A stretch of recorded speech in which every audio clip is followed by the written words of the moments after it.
Or here. Oh, that's Instagram?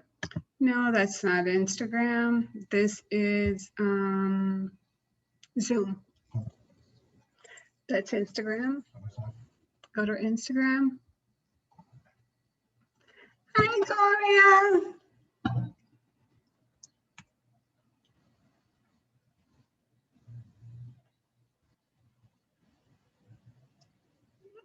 What? What? Instagram.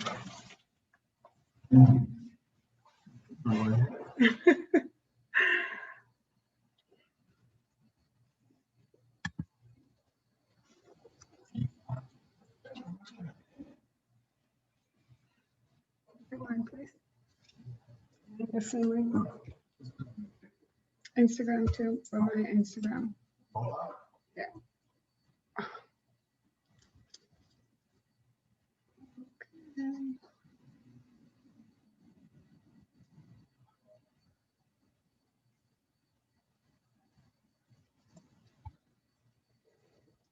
You do relationship here because you know that's hard. Okay, I'm going to start. Yeah. I'm not. Do relationship. No, is that, where's mine? You're supposed to be doing mine.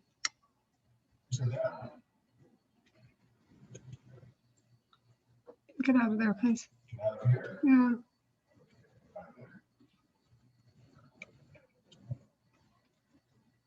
It's supposed to be my phone. Oh, bear with us, Gloria. We're, you know, having technical difficulties like always. This is last second cue stuff. Okay, so we're doing that. We have to start. This has to be here. It's us. We are a tad late due to the fact that we had another meeting, but we are here. And we are starting today is week 3 of our relationship goals, or our relationship, yes, it's goals and things that, you know, we're looking forward to in the future in our relationship, or right now trying to make the best of the relationship that we have. So, you know, this week we are doing, out of the 7 step, we are doing step 4, 5, and 6. And then next week is our last week of this series. So we're doing a total of 4 weeks. And a total of 4 weeks. Oh, wait, what happened? No. Why is this? What happened? It stopped. Instagram stopped. What the heck? No, we always do this. So, okay, turn it off. So that could be it. Okay, so once again, we are having technical difficulties. Not sure what happened to Instagram, but we just wanted to let everybody know that we are on.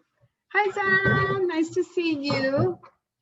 And so I guess in the meantime, we will just work with what we have. Okay, Mr. O. So definitely, so a recap. This week we are doing step 4, 5, and 6 from our 7-step process. That is what we use with our clients, and this is what we run our clients through. It's the 7-step process. So let's get to it. We're a little scattered today due to the fact that we had another meeting, and I did not expect it to go over. So as you guys know, Michael's always on time. He doesn't like to do this last minute thing, but you know, it's a Cuban thing. I guess I like it. I like to feel under pressure. And oh, here's Mr. Oda. Oh, we're in. Oh, I gotta be able to see. Oh, no glasses, Mr. Odin. Okay. Checking connection.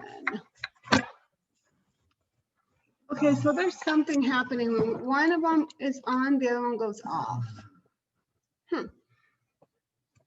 All right. Check that out. So figure it out. And, So we're still moving forward, right? All right, welcome everybody. Welcome to Final Step International, where we make sense of your nonsense. And as you know, we're going to talk about our 4-week relationship course, so we can make sense of how you want to deal with your relationship, how you want to handle it, what decisions you can make to empower you to make the decisions to make your life better. And that's the key here. We're curious to give to empower you, to make you see things that you may not see them that are in your blind spots. So as we go over these 7 steps and some other other forms of information that I'm going to give you, I want you to know that you can apply these to your current situation. Okay. And before we start, I wanted to say this. Yesterday we had a situation. We got the call about a little boy who wouldn't leave the house because of COVID-19, because of COVID-19, yeah. And if you ever try to change the mind of a 9-year-old, that is a challenge. I had to get him to go outside and get some fresh air because he's been in the house for 3 months. And what we came up with, okay, and I'm disappearing. go ahead. You're here. You're here. And I'm disappearing. So he wouldn't leave the house because he was afraid he was going to get sick, because he didn't want to get his grandma sick because of all the things he's heard. So I had to take that needs-based method and 7-step system and plan it on him to get him to see the situation differently. And after an hour, boy, that little kid took off like nobody's business.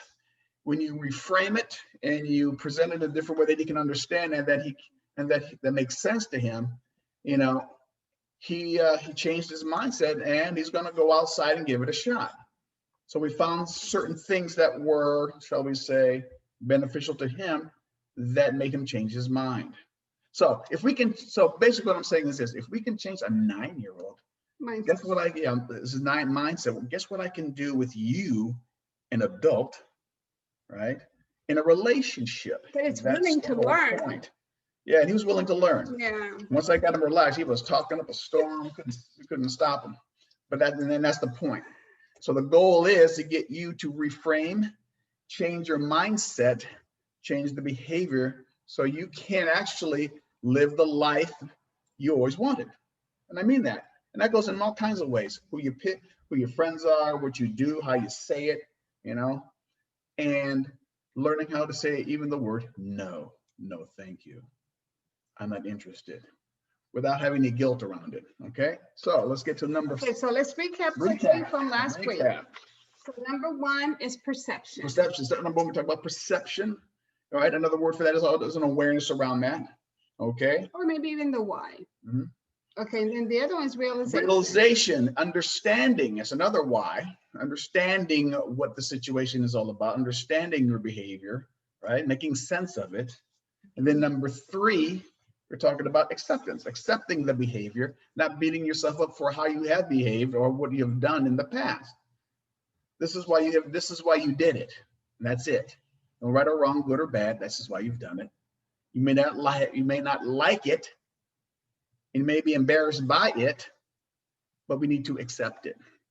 Once we come to that, so well, I didn't have the tools. Well, that's why we're here. Okay. We didn't have the tools. So now we go to number 4.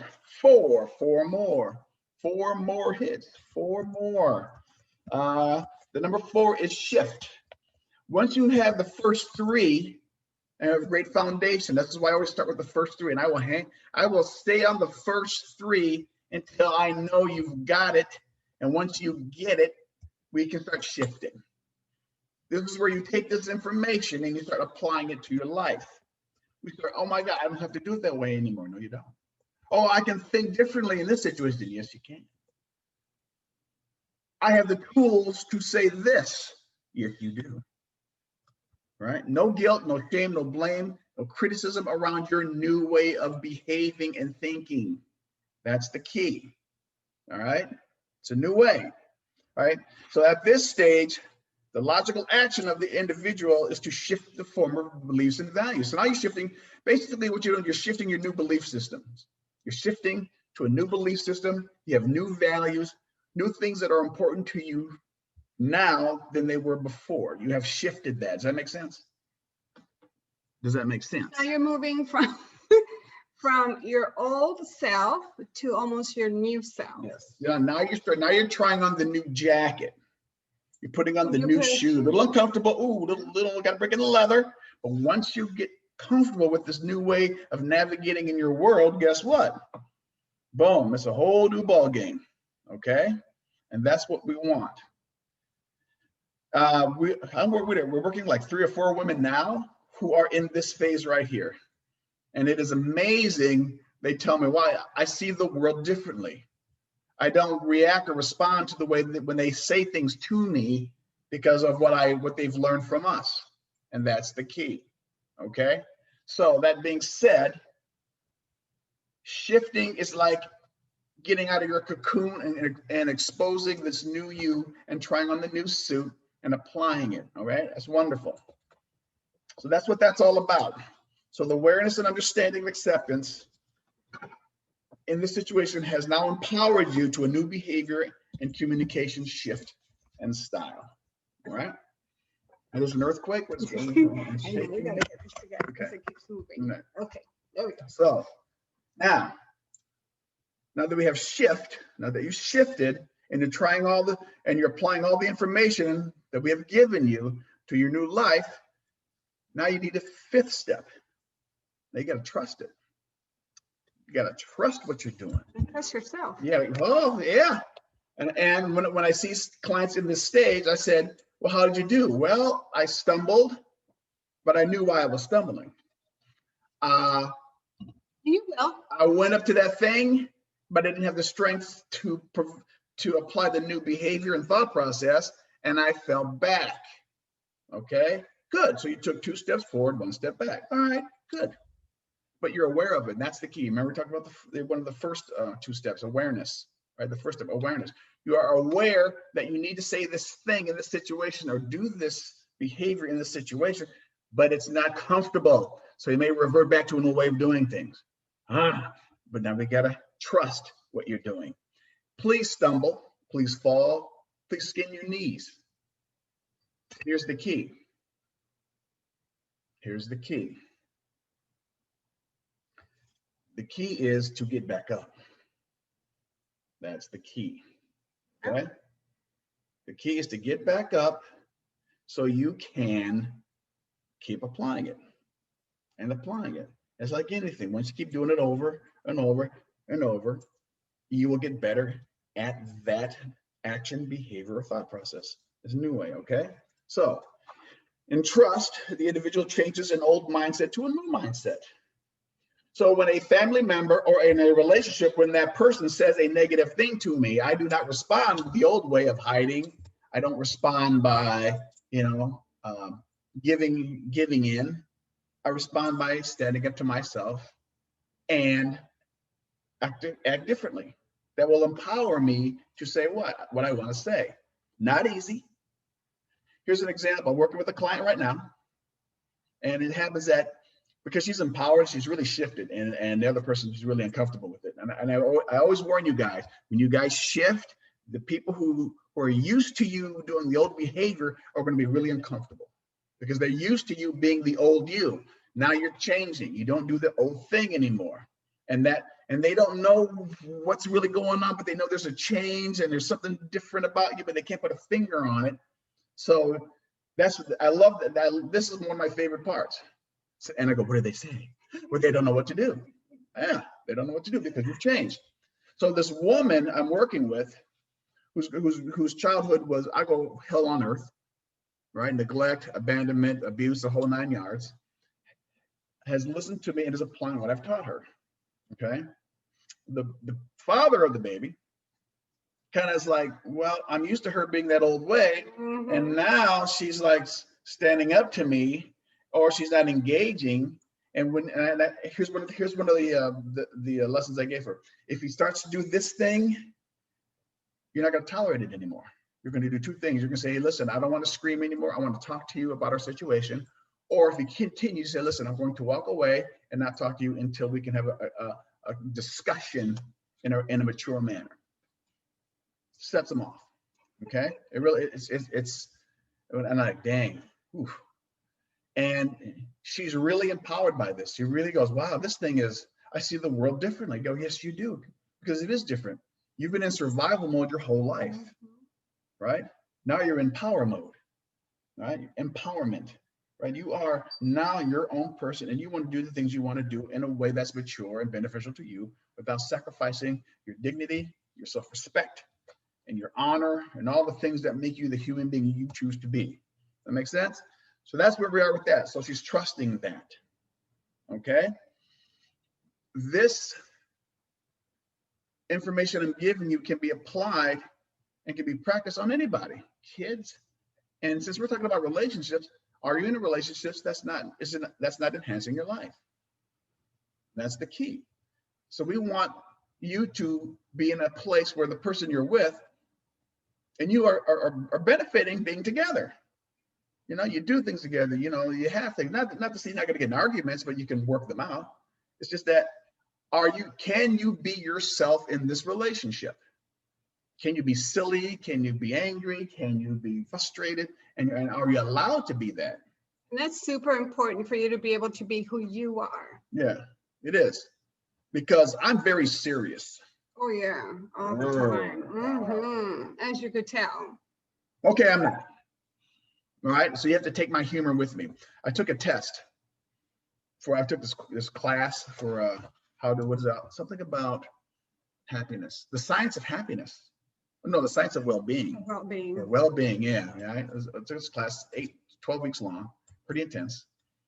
And I took a test. And my number one, I guess we'll call it a lack of a better word, superpower or talent that I have. They're 24. Number one, humor. What? Oh, okay. Humor. You're not even gonna let them guess. No, I go on guess. Humor. We gotta go. No, it is, because my thing of humor is if I can get you laughing and I get you to look at it in a way that we can be relaxed around it, then you may get the information better. But also, when I know you're relaxed, I'm relaxed. I use humor to smile line. Sensitize situations. And I remember that growing up, I said, but if I can get you to laugh, I know everything's good, right? And that's one of my childhood things. And what is that big thing in my face? See what I'm talking about? Okay. So that being said, we talked about the client who's empowered and the other person's getting comfortable because of the change, right? So that's the trust issue. Okay. So trust your changes. Fall down, get up, fall down, get up, keep getting up, fall down again. Practice, practice, practice. Make the mistake, always make the mistake or the failure a learning experience. And do not judge yourself for it not to work out. That makes sense? But you got to be brave. This is not easy for some people. Depending on how you grew up, depending on how the birth order, depending on how the parent allowed you to express yourself, where you're constantly shut down, will dictate how you're going to respond in the adult world. I'm trying to heal your wounded little girl in this case, because these are all women, right? I'm trying to heal the little girl in you that has used that knows how the world was and thinks it's going to be like the world is today. And we got to get her knowing this is a different world. We got to change her. Okay, we got to heal the little girl in us, the wounded girl, the abandoned girl. All right. What's the homes you live in? The kids foster home. Oh, foster home. No, they're called what? The kids are called they're not foster kids. Right, well, they keep going. So it's in that range. It's in that range. Foster kids, orphan. Your orphan child. There you go. The orphan. Okay, but they don't know about archetypes. That's a whole other thing. Okay, I'm just throwing some stuff, but you know what I mean. When you're orphaned child, when you're orphaned, when you're abandoned, right? When you're wounded, those are the three children that are mostly in most of us that dictate how we navigate in the adult world, which affects our relationships. Okay, so that's what we carry on to our adult. So ask yourself this one. Right. So ask yourself this one question: who did you pick and why? Oh, dun dun dun dun. I always ask that question when I work with married couples. Why'd you pick him? Because I loved him. Well, tell me more. And all of a sudden it's like, oh, he reminds me of, oh, dang. Subconscious is a fascinating thing. Maybe we'll talk about that one day, just the subconscious and how the impact it has on us. Okay. So trust, step number 5. Now we're going to go to step number 6, execution. Ooh. Okay. So trusting the process is one thing. This is a scary one. Applying it is a whole different animal. Now you're going to apply the information. It sounds like I said that before, but that's why you're trusting it. Okay, I got this information. Do I trust how it works? Now let me execute it. Let me put it into action, okay? So the individual begins to apply all the information learned in the previous 5 phases, okay? So the family member or the individual begins to make decisions that are uncomfortable due to new behavioral and emotional mindset. With time, this change will become a natural behavior, okay? So like I said before, it's just trying it out, starting with and here's how I start with people. This is what really starts the ball rolling, is just learn how to say no. No, thank you. No, I'm not going to be part of that anymore.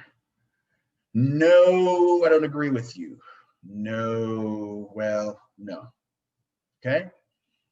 No, I don't want to do that. No, I choose not. See that? I choose not to do that. So that can start, to me, that can start the ball rolling.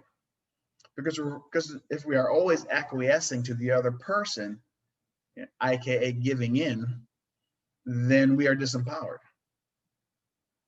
So what have you given up to yourself in the last X amount of years in a relationship or your life to make sure the situation was always nice and conflict free?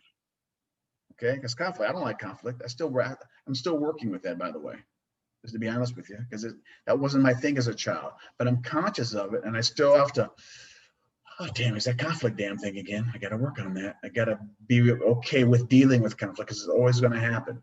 So what is your situation about your life that you need to deal with on a constant basis, that you're uncomfortable with?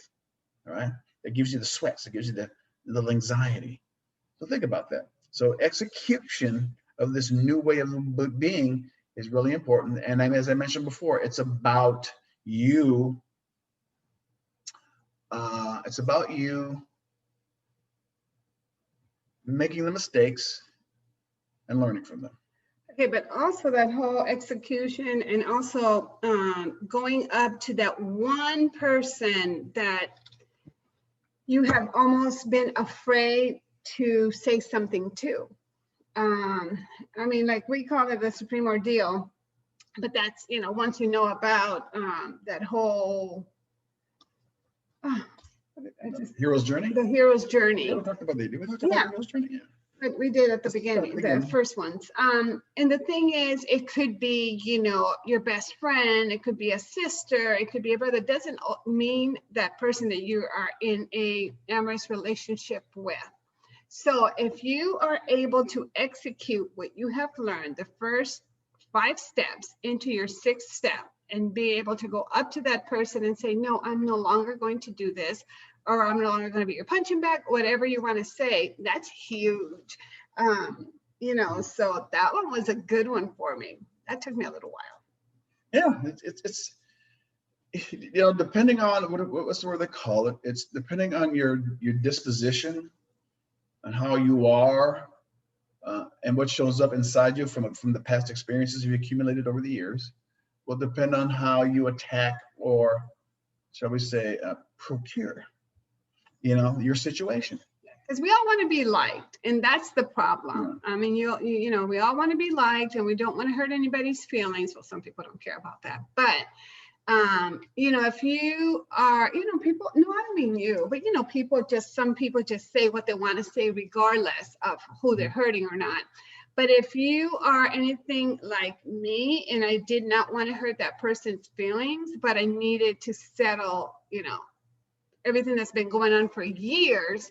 So going up to that person and being able to say, no, I'm no longer going to do that, or just no. And to me, that was the hardest one, just to be able to say no and not give an explanation, because I always felt like I needed to give an explanation. And let me tell you, once you do it once, that person looked at me like she has lost her mind. And I just felt so empowered just by saying no. Mm-hmm.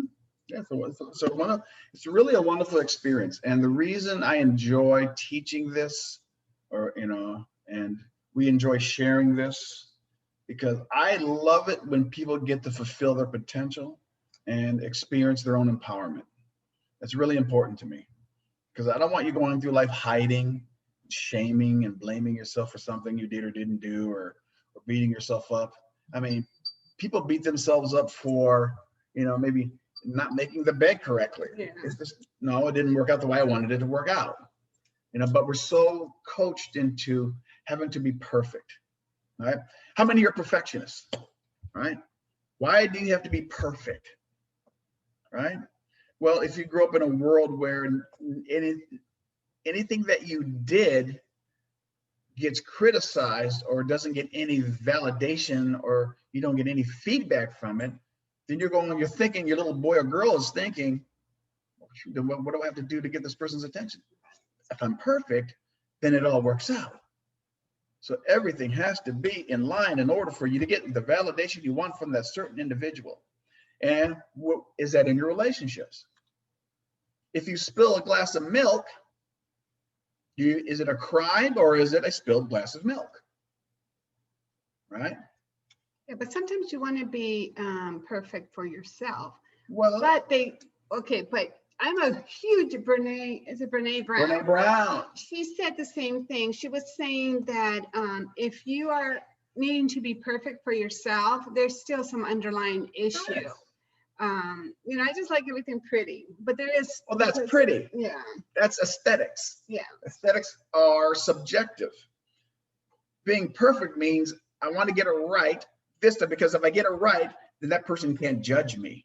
Or I just want to get it right so we don't have to do it 10 times. No, that's getting it right. That's not being perfect. There's a difference here. Getting things perfect for an assignment, or getting all the ducks in a row for an assignment, or a work order, or that's work related, or things like that. But not burning the steak, or not showing up at a particular time because something showed up to stop you from doing that. Better hear that one. Whoa. Yeah. Okay. Wow. You are not talking about no, ma'am. Not me. So when I hear the word perfectionism, when I hear the word you got to be perfect, there's a whole little girl or boy, in this case, women. There's a little girl in us that's fighting to be recognized and validated. Okay. And my job is to break that spell and get you to understand that perfection is out of the question. I like that. Perfection is do the best we can in the given situation where we're in. And if it shows up in a way that everybody benefits and you benefit especially, then it's okay. And if it shows up in a way that you don't benefit because it didn't work out the way you wanted it, but it gave it your best, and you don't beat yourself up for it, then that's okay. Okay. So here's a story. I was at a party, and I spilled a glass of milk on the carpet. It's half glass. Now, what would you have done in that situation? Well, first of all, you do that all the time. All right, what would you have done? That's not the point. What would you, right? Well, if I would have been at the party with you, right, and you would have spilled that glass of milk or half a milk, I would have, what would you have done? What would you have said? Right? Yes. What would you have done? I don't know. Tell them what you would have done. Oh, that's Wreck-It Ralph. This is something new. And I would have probably jumped immediately to clean it up after you. Okay. That was the old Alina. The new Alina just lets him handle it now because it's so often. Okay. So when I did that, and the person I was with at that time had a freaking conniption. And I know what it was from because her being judged by her father, she had to be perfect. She always had to look good. And that spilling the milk means, oh my God, I'm with a blankety blank. I would have done the same thing, and I'm sure you ladies would have done the same thing. It depends, as opposed to Where's a towel? Let's clean it up. The host and the hostess didn't have a deal, and weren't tripping. I didn't want. I talked to them. I was there. They were right there in front of me. I cleaned up as best I could do it. Like it was an honest mistake or an honest accident. We'll call it an accident, right? But that person had a really hard time, and because that represents, oh my God, they're judging me when I'm with this guy who spilled the milk. So the milk became this whole childhood background, as opposed to the milk spilled. Okay, because of where I come from, to me the milk spilled. Where they come from, oh God, the milk spilled, and I'm embarrassed, and people are judging, criticizing me for having the milk spilled. Or like when you walked into my sister's, what do you call it? What do you call that? Her door. We were at my sister's house. A screen door, that's different. And Michael walked straight into the screen door. It was dark, and it looked like it was open. I was very embarrassed because it was like an earthquake. Bink. I said, oh, geez. So there's a screen door. So now we know. Well, the plus is now what does that mean to somebody? Here it is. What meaning do you give me walking into the screen door? So boom. Was at the beginning of our relationship. He walked into the screen door and I'm like, oh my gosh, this guy, I can't take him anywhere. Because that wasn't the only incident that day, ladies. It was more. If you talk to my sister, okay. But yes, but then after that, it was like, well, the whole thing is the meaning we give something. That's the key. You remember that. Because I always ask her, what meaning are you giving that?